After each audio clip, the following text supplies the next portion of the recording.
एक बार की बात है, एक मुसलमान और एक ईसाई दोनों सफर के साथी बने क्योंकि दोनों को एक ही मंजिल पर जाना था। लिहाजा उन्होंने सोचा कि इकट्ठे सफर अच्छा गुजरेगा। अभी मंजिल पर पहुंचने में 2 दिन बाकी थे कि दोनों का सफर में खाने का सामान खत्म हो गया। दोनों आपस में सोच विचार करने बैठे। मुसलमान ने मशवरा दिया कि एक दिन आप दुआ करें कि हमें खाना मिले, दूसरे दिन मैं दुआ करूंगा कि खाना मिले। ईसाई ने कहा पहले आप दुआ करें।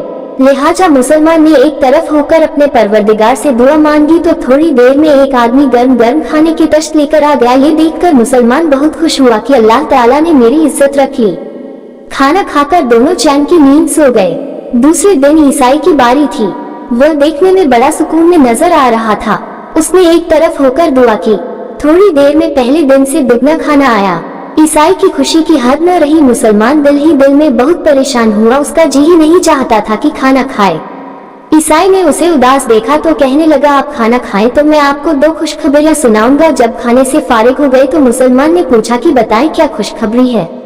ईसाई ने कहा पहली खुशखबरी तो ये कि मैं कलिमा पढ़कर मुसलमान होता हूँ और दूसरी खुशखबरी यह है कि मैंने ये दुआ मांगी थी कि ऐ अल्लाह अगर इस मुसलमान का आपके यहाँ कोई मकाम है तो आप खाना अता फरमा दें।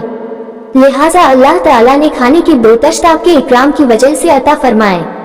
आशिक सादिक की अल्लाह ताला के यहाँ बड़ी कद्र व कीमत होती है।